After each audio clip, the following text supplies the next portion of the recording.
hay-adda Alpha Trust oo ka shaqeysa arrimaha gargaarka iyo gacan qabashada dadka tabaalaysan ayaa deeq lacageed ugu yaboohday iskuulka Almanaar ee magaalada Muqdisho. deeqdan ayay hay-addu ugu talagashay in wax loogu qabto ardayda danyarta ah iyo sidoo kale baahida dhanka waxbarasho ee iskuulkaasi Almanaar. wakiilo ka socday hay-addaasi qurba joog maamulka iskuulka iyo waalidiin ayaa ka hadlay munaasabada deeq wareejinta waxayna mahad ballaaran u jeediyeen hay-adda Alpha Trust. waxaana soo gaaray hogaanahay Alpha Trust report dhahaya waxaa jira arday Soomaaliyeed oo agoon ah oo u baahan in la garab istaago muddana ay soo wadeen dad kale oo Soomaaliyeed. saadarteed Alpha Trust way u istaagtay barnaamijkaas oo soo xilqaantay waxayna u diyaar tahay inay mar walba u taagnaato wax la qabadka iyo garabsiinta dadka tabaalaysan ee danyarta ah. saas oo kale Alpha Trust anoo ku hadlaya magaceeda waxay idinku talagashay maanta inay idin guddoonsiiso hadiyad ay ugu talagashay inay uga qayb qaadato iskuulkiiga ardadan danyarta ah. haddaba waxaan jeclaan lahaa inaan markii hore idin guddoonsiiyo maxaan ku idhaahdaa hadiyadaas ama jaaratigaas ee Alpha Trust ugu talagashay inay uga qayb qaadato contributionka xilliga hadda lagu jiro.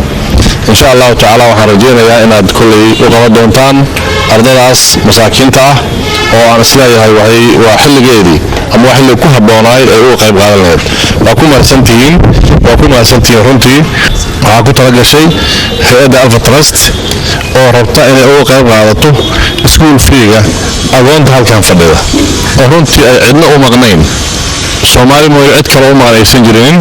nagan waxaan ballan qaadaynaa ragga hawshaas lagu aaminay ee loo xil saaray say nagu aamineen inaan hawshaas aan u gudano hay-addana ayaduna ay la mid tahay ragga hore waa ay nagu aamineen tayada loo dhiibaynahayna sida kale aan ammaanaas aan u guda doono insha allahu dadaalka aan u wadno dadkaas agoonta oo walaalaha in ilaahay idinka raajin idinka siiyo.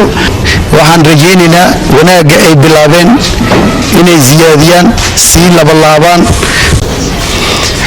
waxaa ilaahay mahadiisa dhalinyaradaas dhaxda heratay ee u shaqaysay sida Soomaalinimada ah alla kacabsiga ah walaalahoodna inay waxtaraan maanta inay soo garab istaageen hay-ad aad weyn oo xagga khayriga Soomaalida dhaxdooda la yaqaano oo la dhaho Alpha Trust oo aqoon buuxda aan u leenahay mid lamna aan ka wadanahay inteena badan barnaamijyadan dadka wada.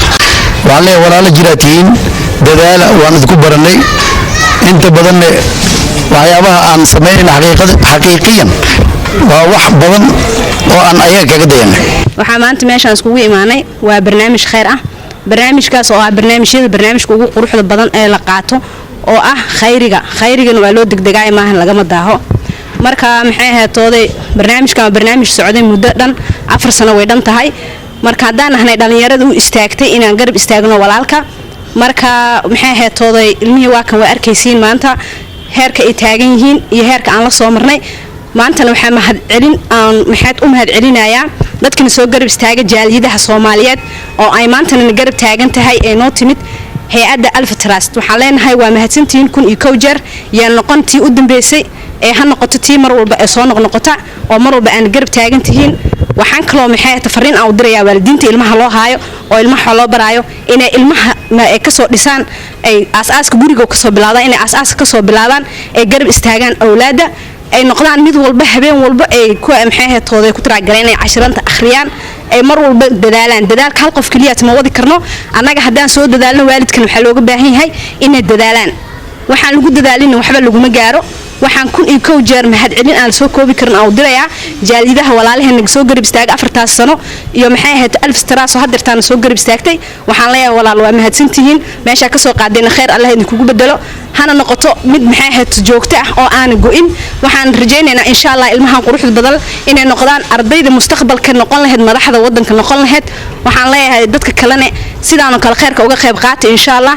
waxaa la idinka rabaa inaa mar walba khayrka u carartiin dadka kalena. waxaan leeyahay agoonta wax loo ordo agoonta waxa loo qabto waa jiilka biri bedeli lahay madaxda maanta wadanka haysa. waxaan leeyahay maxay dadaalka la badiyo. wassalaamu calaykum waraxmatullaahi wabarakaatuh.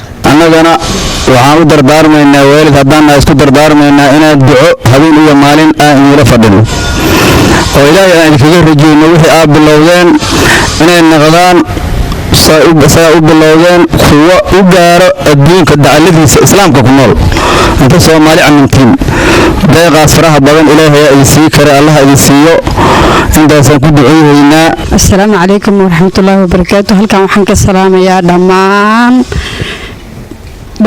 ardada Soomaaliyeed ardada meesha noo fadhida waalidiinta guddiga qabanqaabinta oo waxa anaga guddiga mutadawiciinta Soomaaliyeed waxaan halkan uga hambalyeeynaa hambalyo bogaadin uga diraya jaaliyadda Soomaaliyeed oo naga garab siisay caawinta markastana nala garab taagan caawinta waxaan kaloo halkan uga hambalyeeynaa waxaan hambalyo iyo bogaadin mar labaad iyo mar saddexaad u diraya hay'adda Alfa Trust waxaan kaloo maanta halkan uga mahadcelinaynaa hay'adda Alfa Trust oo ayagana maanta la soo gaartay taakulan soo garab istaagay walaalaha Soomaaliyeed oo isalba wuxuu qabanaya walaalaha Soomaaliyeed oo kale yar ah ayagana waa u mahadcelinaynaa taakulantii iyo maxaa ku garab istaagay maanta ay u muujiyeen aad iyo aad ayaan ugu mahadcelinaynaa.